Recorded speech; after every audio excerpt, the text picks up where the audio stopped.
It is time for Becoming Gift with Andrew Reinhardt. Good morning, Andrew. Hey, Andrew. Good morning, Dave and Ron. How are you, sir? I'm good. I'm feeling like something's missing this morning, though. There's just it's a little less IQ in the room. Oh, yeah. That's for sure. We've dropped about 12 points. The or so. IQ is joining us a little bit later. Pat is coming in just a bit. That's good to hear. Yeah. That's good to hear. It's been wonderful having her on the show, though. Oh, she's fabulous. So before we get started, I just wanted to say this week on Physically Spiritual, Yeah. an episode came out with Daniel Fitzpatrick talking about his book, Restoring the Lord's Day. And a big piece of that conversation is about sloth, the sin of sloth, yeah. which is a good contrast to today's Becoming Gift because we are talking about labor today. And before we go into that, most of our listeners are now familiar with your podcast, but tell everybody how to find it, where to go to find it, and the title. Yep, you can find everything I publish at Becoming Gift. BecomingGift.com is my Substack. But Physically Spiritual, the podcast, comes out on YouTube and any podcast player. So you can just search for it on your phone, too. But BecomingGift.com gives you the list of everything. The list of everything. I even repost the segment articles that I write, presentations that I give. Fabulous. Right. There's so much good stuff there.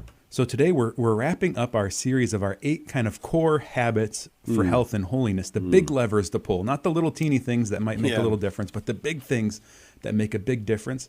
And today we are talking about labor, labor of all things. You're not going to hear many health and wellness influencers talking about labor, but labor is something that Christianity has a particular dignity for that paganism does not.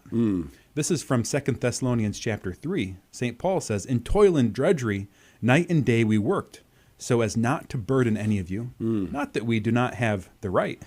Rather, we wanted to present ourselves as a model for you, so that you might imitate us. In fact, when we were with you, we instructed you that if anyone was unwilling to work, neither should that one eat." I think one of the most challenging scripture verses to wrestle with, Right. And he's recognizing, we deserve to be fed. All people have a right to not starve. But he's saying there's a higher order, and that order is really an imitation of Christ. Christ, the God-man, whom frankly was a scandal to the pagan world because, as it's been said, that the Word became flesh and picked up a hammer. And if you look at the ancient pagan world, so much of their society really denigrated the idea of labor. Labor was something lower class. It was something the slaves did. And if you look at the writings of folks like Plato and Socrates, Aristotle, there's a sense that the laborer was really kind of beneath the philosopher. Wow. That the person that excelled, the person of the highest class or highest value in society, shouldn't labor. That it was contrary to that lifestyle. And so when Jesus enters into this Greco-Roman pagan world and becomes a day laborer, becomes a carpenter, becomes a craftsman, this was something controversial. This was something contrary to what they would have expected God to do. He didn't spend the first 30 years of his life pontificating and thinking. And of course, he probably sat there and thought when he was working with his hands. and he became a great teacher, of course. But there's something in Christianity that provides a certain dignity to work. This is from Pope St. John Paul II's letter, Laborum Exercens. He says, "The word of God, God's revelation, is profoundly marked by the fundamental truth that man, created in the image of God, shares by his work in the activity of the Creator. And that within the limits of his own human capabilities, man, in a sense, continues to develop that activity and perfects it as he advances further and further in the discovery of the resources and values contained in the whole of creation." So there's the sense that the work we do is meant to continue the work of God's creation, of ordering God's creation, of bringing it to fulfillment to be what it is. And so there's a sense that although labor has a certain dignity to it, we need to involve ourselves in labor that matches our dignity. Right? There is a sense that there can be labor that's beneath human dignity, that doesn't respect the whole person. So the work of our hands should be, in a certain sense, a participation in God's creation, a participation in God's governance of the world. And there's great meaning in this. I think one of the things that people that struggle in their life, maybe they have a mental health issue or an illness, they feel like they're not contributing, that they're not giving value. They just want to go and do a hard day's work. But if you're so ill you can't, it's a great suffering for people that they can't just get out there and, swing a hammer, Right. build something, put something together. They feel like they're not contributing to society. And there's something to this, that going out and doing a good day of honest work brings fulfillment to the heart, brings joy to the heart. But even more so, think of this, if true labor is participating in God's creation and ordering, what greater labor is there than raising children? Right. Yeah, So I the can attest to highest that. labor, the labor with the greatest dignity is actually the wife or husband staying at home Right. with the kids. And our society has this exactly flipped on its head. Right. Right. That's sort of the lowest thing, the thing with the least dignity. You're not contributing to the stock market, or you're not, Right. traveling around the world, or in these high-powered meetings having great influence on society. But in fact, the highest and most dignified form of labor is the labor of forming other people, because that's the work closest to God's work, closest to God's creation. So our faith presents us with a model of labor that really kind of flips the world's model on its head.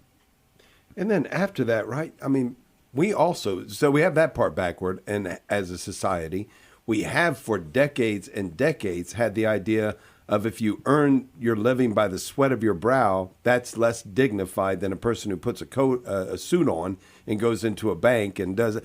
Now that finally in our society is starting to switch, there's at least the remuneration for that is starting to match up. So maybe there's an understanding that skilled labor brings a lot to our society and should be valued better, maybe in a better way.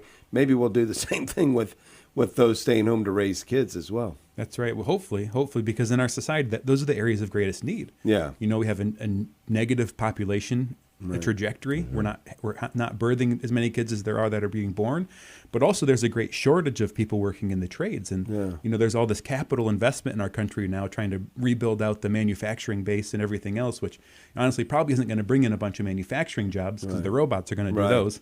But the factories need to be built, and there's a huge turnover of skilled trades workers. There's, I think, a subtle kind of Platonism, a kind of paganism that our society has taken on. And that is revealed in this kind of valuing of the white collar over the blue collar. It's like if your kid doesn't go to college, it's a great kind of mark of shame for some parents that well, my kid didn't make it, my kid, whatever. But the reality is a lot of these kids are getting out of college straddled in debt without many job prospects.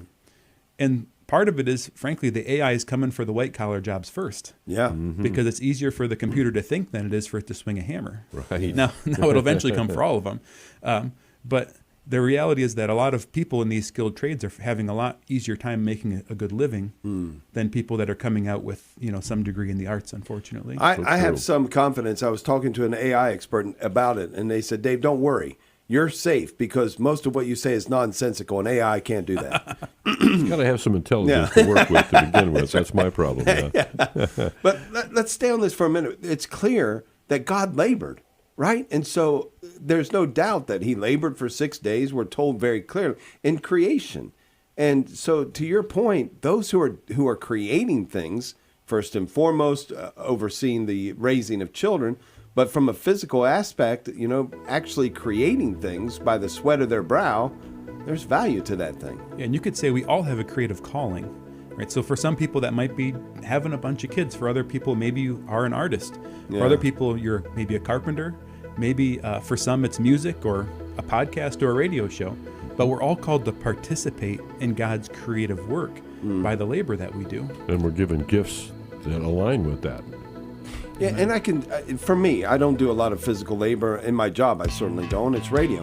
But I have to say, when I'm finished with cutting the yard, I look for the straight lines and I sit back and I admire it. I paint a room and I look at it and admire the thing when it's done. There's something intrinsic in us that feeds off of that. See, I look at that and say, why don't I have a goat? Andrew Reinhardt, thanks so much. What a gift.